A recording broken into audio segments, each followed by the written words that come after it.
I'm now excited to be joined by a very special guest. It is Georgia legend Aaron Murray. Aaron, I joked that I wanted to wait a little bit after Georgia won the national championship to talk to you again. Let your hangover kind of subside.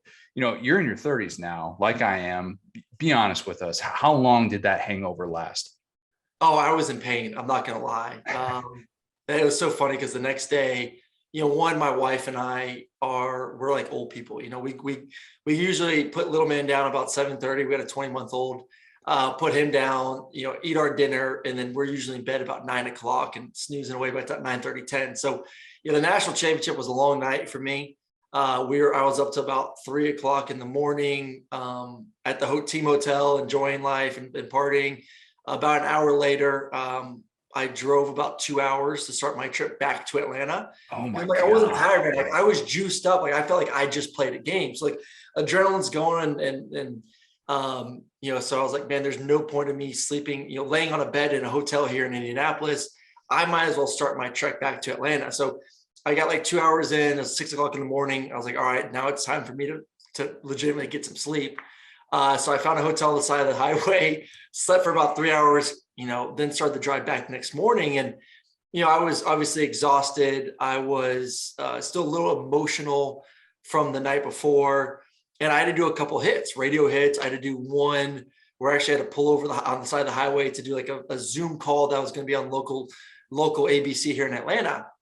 And of course, they wanted to ask me about the embrace with Stetson after the game, the hug, all that. Like you're tired, you're a little bit hungover, a little bit emotional.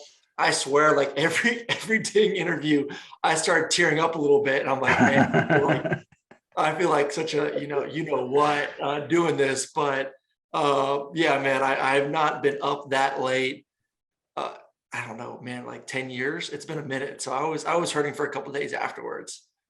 I don't blame you. And seeing you that fired up, I mean, with around your whole crew, like that was one of the moments to me that kind of it really set the scene and getting to see what it meant for a guy like you who had to talk about 2012, all the time and like all these different things with Georgia and being, somebody who's associated with the drought and all that. But was that moment specifically better than any you experienced as a player? Or is it kind of hard to really compare anything as a fan to what you dealt with, in your 4 years at Georgia? It's different. And, because I had some really fun games. Obviously, we got really close to some big ones. And it's crazy enough, like anytime someone approaches me to talk about Georgia football during, my era when I played, there's always two games they want to talk about. They want to talk about the SEC championship game versus Alabama. And they want to talk about the game versus Auburn my senior year with the Hail Mary. I'm like, why? For some reason, two of my games that everyone remembers just have to be traumatic losses. They do bring up, a lot of people want to talk about that LSU game back in 2013, which was an incredible Awesome game. Like Odell was there and Mettenberger and Jarvis. And, we obviously had Todd and some other studs and back and forth. Like that was an awesome football game. But mostly it's the losses. So it's kind of like, oh, can I just, focus on some of the wins would be nice. But as a fan, and for me, I guess it's a little bit different too, because I didn't grow up a Georgia fan. Yeah. My first game I watched for Georgia, I was actually rooting against Georgia. I was rooting for Hawaii in the Sugar Bowl back in, I think it was 2007. Yeah, Colt Brennan. I knew Colt Brennan really well. From the Elite 11, I really liked him a lot. We built a good bond when I was at that camp. So I was rooting for him. When Georgia comes out, everyone remembers the black jerseys. They just dominated Hawaii. And I was like, damn, this team's legit. Let me check them out. And so that was the beginning of my knowledge of what Georgia football is. So I felt like for me, there has been a lot of learning over the past 10 years of the traditions, the players. Like someone's like, oh, do you remember this game back in the 80s or 90s? And this player, I'm like, dude, my beginning of Georgia football knowledge started in 2008. Like I've had to learn so much in the past, 10 to 15 years. So, I feel like I've gotten to the point now where obviously, I love Georgia. Georgia is my team, obviously, for a lot of reasons. So that emotional tie to them now as a fan, not just as a player, really came out a lot during, the national championship run and then the national championship victory. So definitely different feeling. But it's more of a, I admire those guys and all the hard work they had to put into winning a championship. Okay, I'm going to bring up the 2012 SEC championship, and we don't need to get into specifics or anything like that, but I watched that national championship this past year play out, and I immediately go to the sliding doors. And I think it's fascinating to look back on 2012 SEC championship, which, well documented. Like, if you guys had won that game, we've talked about it before, you guys would have kicked the crap out of Notre Dame. Nobody can be convinced otherwise outside of South Bend. But how long do you think Mark Richt would have been at Georgia if he had been the guy to end the drought? And are we even having this conversation? Is Kirby the head coach at Georgia with the timing and the way that it could have played out? Like, have you ever kind of thought about that, about what that sliding door could have been for Mark Richt and the rest of his career at Georgia? Yeah, it would have extended it. I think there's no doubt about that Mark Richt's career would have gone on. And I know Kirby was at the point of his career leaving Alabama where it was time for him to take that next step. So if Georgia wasn't open, he would have gone somewhere else. Who knows how long Richt would have lasted? Could have gone 2018, 19, 20. Yeah. Who knows? Could he have gone until, obviously some of the health issues that have arisen here in the past 2 years? Like, would that have been the end of Coach Richt as the head coach of the University of Georgia? And I think it would have. Like, if Coach Richt would have won the national championship, obviously recruiting goes through the roof, because now you're national championship, you can recruit to that. And Kirby's done a tremendous job here in the past 3 months of making sure that anytime a recruit's on campus, that he's in front of the trophy and taking pictures of the trophy. Like, that's huge. It's great to take a picture of a national championship trophy from 1980. It's a lot cooler and better for recruiting nowadays, especially with social media, to take a picture of the current national championship trophy. So I think, knowing, the respect that Coach Richt had on campus, the respect that the fans had for Coach Richt, donors, athletic director, all that good stuff. If we would have won a national championship back in 12, I think Coach Richt would have been saying, here, you coach as long as you want. This is your team. You take it until you want to retire, kind of mentality. So yes, I think it would have been Coach Richt, coaching probably to 2020, when unfortunately all the stuff has come out about his health. And then Georgia would have had to figure out what now, and who knows where Kirby would have been. Obviously he probably would have taken some other SEC job, most likely. I don't know. South Carolina. Yeah, South Carolina. So it's crazy how, what has transpired. Obviously, I think a lot of fans are extremely happy, and they should be, with what Kirby's done from the moment he stepped on campus to obviously that national championship that was won a few months back. I went on your Sirius XM show, and you basically asked me the question like, hey, Georgia repeat. I mean, it's going to be the topic of conversation in Athens, understandably so, especially when we haven't seen it in a decade. And I more or less said, there's a reason why we haven't seen anybody do this since Alabama, 2011, 2012. Again, not to just keep talking about 2012, but basically, like, if there was a guy who could do it, you would think it'd be somebody who's wired like Kirby. What have you kind of seen from him in these last, I guess, what has it been, 2.5 months post national championship to suggest that he is going to be capable of leading a run like that? Well, I think he's brought in some great coaches. I think that's been the biggest thing too. I mean, you look at Alabama, and what do? They reload players, but they also reload when it comes to the coaching staff and all the assistants they bring in as well. So you see the additions of Brian McClendon, you see the additions of Stacey Searles at the offensive line coach. Obviously, Will Muschamp was already on staff, ready to help out when needed, when that DC position was needed to be filled. Obviously, you bring in Mike Bobo. So the amount of football minds in the building right now assisting in every little facet is absolutely tremendous. And that's something that Alabama has built.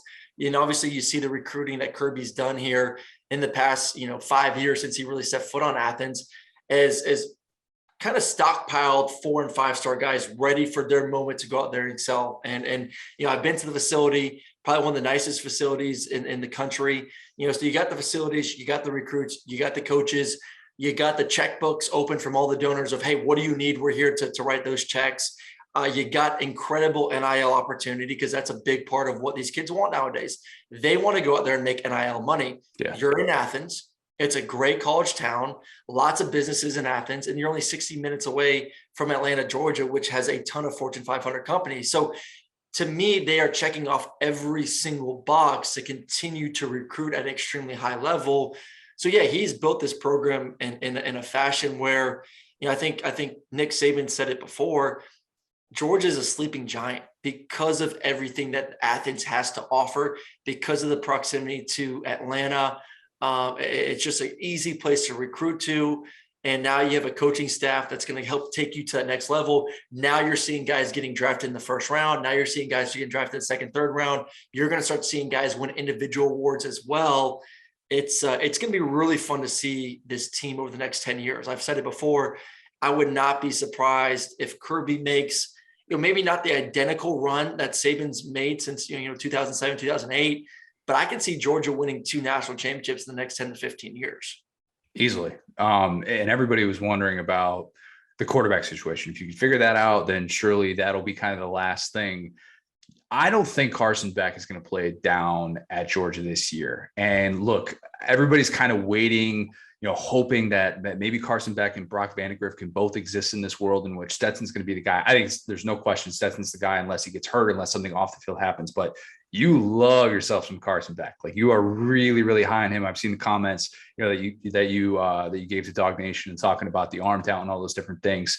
Why do you think he is a guy that has that kind of upside? And do you think he has a future at Georgia? I do. I think, to me, it popped off about 2 years ago when I first saw him in a scrimmage. And I was like, man, this kid, for a young football player just out of high school, had some really good composure in the pocket. And you can just tell when someone's a natural thrower with the football. I always say it's very similar to a golf swing. If you watch someone who just has the pros, it's a very effortless, it looks smooth, very, great rhythm, the ability to use your lower body to then generate, the power to allow your upper body to come through the ball. Like, it's poetry. The best golfers are like, man, how do they make it look so smooth? For me, example, you look at me and it looks like I'm trying to literally beat the ball up. You're like, Danny, I'm like, try less, try not to hit the ball so damn hard. And when you watch Carson throw the football, it's more of the professional motion. It's smooth. The lower body's in sync. The upper body then follows, and the arm is there just guiding the football to where he wants to throw it. It's a beautiful motion. It's effortless. He can make all the throws you want. But I always tell people it's not just about throwing the football. I'm a good thrower of the football. I am not a great thrower of the football. I was a great leader. I was a competitor. I worked my tail off to make sure that all the guys around me could play at a high level by putting those guys in the right situation. I was nowhere near as talented as most of the other guys that we competed at. I'm a 6-foot quarterback with average arm strength. As Stetson proved, you can win a football game by being a 6-foot or below quarterback with our average arm strength. If you are a great leader and mentally you can put those guys around you in a better position. So I think Carson is now continuing to get the mental part of the game, the leadership component of the game. And if he can pair that up with his just natural gift of him throwing a football, it's a really deadly combination. So I anticipate Carson to be number 2 this year. Stetson's the guy. I think that obviously I'm really excited about Stetson being, QB1 and actually given the reins in spring and fall camp. But I do think if something does happen to Stetson, I think the coaching staff is starting to feel more and more comfortable with Carson, the way he's performed in spring. Obviously, as he continues that, and hopefully in the summer and fall camp, that I think Carson should be QB1 come 2023. I think he's the guy right now, based on what I've seen in practice. I like Brock Vandagriff. I think he's an athletic. I like the way he's progressed with his motion over the past year. I just think with the way this offense is run right now, I think Carson should be the guy, front runner, in my opinion, come next spring. Just going to be a tough sell. It's going to be a tough sell as somebody's entering year 3 and keeping both of those guys around. Kirby's going to do everything in his power to make it happen. But even Stetson, I think Stetson kind of came back and he has that meeting after he goes on the victory parade tour, all those different things. And he has that meeting with Kirby where, it seems like, and this is based on what we've seen both of them kind of say, Stetson's like, I heard some things I wanted to hear. I heard some things that maybe I didn't want to hear. And usually guys coming off a national championship don't hear that. What did you kind of make of that situation? Because it kind of seemed like to me that Kirby said more or less if you come back, great. If not, hey, we got JT, we'll be all right. And then he ends up, deciding to come back. But what did you kind of make from that whole situation? Well, it is a tricky situation because obviously as a coach, you have to plan for now, but you also have to plan for the future. I mean, I had a similar conversation with Coach Rick, after that SEC championship game back in 2012. he sat me down and said, hey, Aaron, what are you going to do? Like, are you going to the NFL draft, or are you coming back to be our starting quarterback? Like, I want you back, but we have to plan one way or the other. I mean, it comes down to roster numbers. It comes down to how do we recruit. And obviously nowadays it's even harder because, the transfer portal wasn't as big of a thing back then as it is now because of how easy it is for a kid to pick up and leave. Hudson Mason, who was my backup, Maya said, screw this. I want to play now. I'm transferring because I know I can play immediately next year. For him, and knowing that, hey, if I transfer, I have to sit out. Maybe I just stay another year and kind of wait my turn because Aaron only has one more year. So that kind of could have played into it as well. So I think, like I said, for coaches, they have to figure out, what they need to do to keep kids on the roster. So it's a lot harder to manage those situations, especially at a quarterback spot where only one guy can really play. But I think Kirby Wine sets him back. I do. I think the way he played last season, the way he played in the Orange Bowl, the way obviously he played, especially in the second half of the national championship game, guys in that locker room respect what he can do. Plus, you look at the other guys on that roster right now, a lot of youth. And I just don't know if he felt comfortable saying, hey, we're ready right now to give the reins to Carson. Hey, we're ready to right now to give the reins to Brock. I think Stetson's a guy that you can rely on. He's a great leader in the locker room. He's a great leader in that quarterback room. And if you feel like you do have that potential next stud, as a freshman or sophomore in the quarterback room, let them continue to groom for another season before handing off the reins to one of them next spring. What should we expect from Arik Gilbert this year? Hopefully just get him on the field. I think, to me, that's the big thing. We know how talented he was back from his days at LSU. You pair him with, what Georgia has at the tight end position. I know he's a little bit more of a hybrid guy and maybe classify him as a receiver. This is, to me, the first time I'm actually excited about Georgia receivers, because for those who've seen it, like, I've been really down on that position for the past few years. I think it's been very average. Yeah. Obviously Pickens being hurt and not performing to his full potential game in and game out has really bugged me a little bit the past couple of years. You've seen guys just battling injuries left and right. Like, there's never been that consistency of this is our core 3 or 4 guys. And obviously it's been great to see Bowers step up. Bowers making some plays. Obviously, you hope Washington's healthy next year. He's a big body with a lot of big play potential. You get those two on the field, you're like, man, that's impressive. A.D. Mitchell, I think, is going to be an absolute stud. He's a physical specimen. He's someone that I think is maturing and growing confidence from talking with Bobo and McClendon. McConkey is a big play threat. Those are 2 young guys I think you're going to see take a massive step in the right direction next year. You throw in Gilbert, you throw in Brock Bowers, and you throw in Darnell Washington, and all of a sudden, like, holy smokes, like, this team is legitimately really darn good when it comes to being able to create explosive plays down the field. But it still goes back to the quarterback position for me. It's not easy to create rhythm when for the past 2 years, your starting quarterback has been on the bench for spring and fall camp. That's a good point. Like, they have not had an opportunity as an offense to say, hey, this is our QB1, and we're going to build the offense around him, and that guy is going to be our guy all year. 2 years ago, it was a quarterback battle. You had guys transferring from, obviously Wake Forest. Newman came in. He was supposed to be the guy. He ends up not playing. You have a couple other guys come in. They get the reps, and then all of a sudden they don't perform. And then Stetson, who had gotten no reps in spring, obviously there was no spring ball, and had 0 reps in fall camp, was then said, hey, you're the starting quarterback. No reps at all. Goes in there, does his thing. Then JT comes in later on the season, performs well. JT's now the guy in spring and fall camp. Stetson gets no reps. JT gets hurt. Once again, Stetson has to go out there and be QB1. And then you're talking about all the injuries that you had at the receiving position. So there has been 0 opportunity to have a quarterback and his receivers all be healthy enough to build the chemistry that you need to be successful. It's all been, hey, let's just figure it out as we go, which is not a good recipe. And luckily for Georgia, they had a defense that kind of, was absolutely tremendous and kind of allowed the offense to get better as the season went along. So I think the fact that you get Stetson, he's got a good chemistry with those guys already. They have spring, summer, and fall camp to continue to build that chemistry. This could be an offense that takes that next step to help a defense that's going to be a little bit younger than what we saw last year. On a very unrelated note, I don't think I've ever asked you about a recruiting story. Like, did Urban come to your cafeteria one day and tell you like you sucked or something like that? Because you were down to Florida and UCLA at the very end there. But like, is there like some recruiting story that you have? Because that was kind of right before all of these things became such national news all the time, where we kind of knew, like, if you were a 5-star quarterback, we were going to know if you went to the bathroom in a facility. Not like back then, it's a little bit different. But is there like a story that kind of stands out with any of those schools? No, I think the biggest reason why I didn't commit to Florida was, Dan Mullen was on his way out. I think a lot of people knew at that time Dan was ready to take that next step and be a head coach somewhere. It wasn't official yet, but that was kind of the rumblings. And for a quarterback, the guy that I was going to work more with, it was not the head coach. It wasn't going to be Coach Rick. It wasn't going to be Urban Meyer. It was going to be Dan Mullen or Mike Bobo. And I was like, man, I don't want to commit to someone who may end up leaving, maybe a new offense, obviously a new OC comes in, changes the offense up a little bit or makes his own twist on it. Like, that's just not my thing. Or maybe that new offensive coordinator doesn't like me. Maybe he has someone he's going to bring in that's going to be the starting quarterback. I knew Mike Bobo trusted me. I knew that he was going to give me an opportunity to be the next quarterback at Georgia.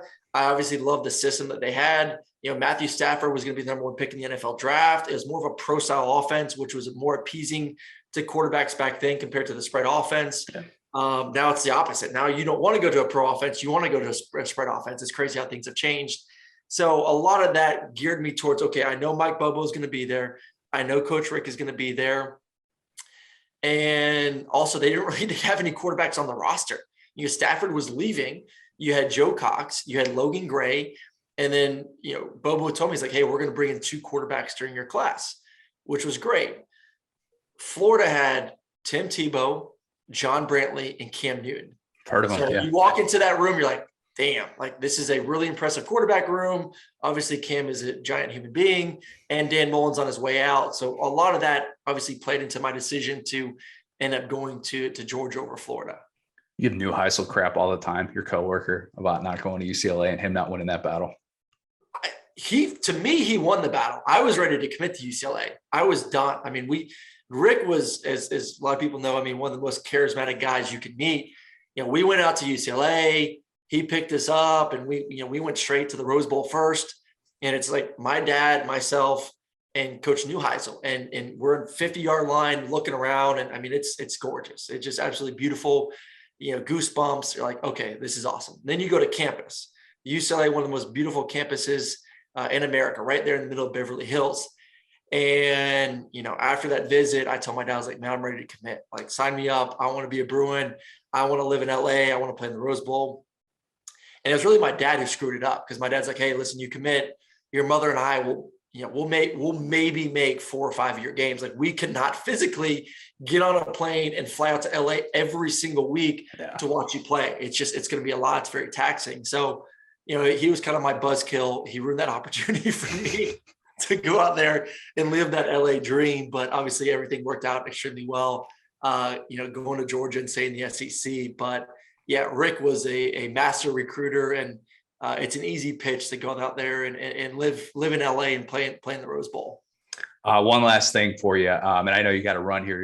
You got players' lounge duties that you're responsible for today. Peter Burns broke it down for us. I know he's just kind of piggybacking off of your success. So, you're the real brains behind the operation with what you guys have going on, but just kind of tell the people what exactly you're doing and how, even in the last couple of months, I feel like you guys are just continue to add more and more stuff with this thing.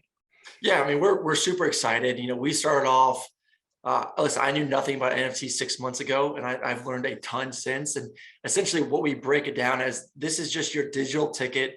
You use a ticket to get into a game on your phone nowadays to get access to the stadium. All an NFT is a digital ticket that gives you access to our community.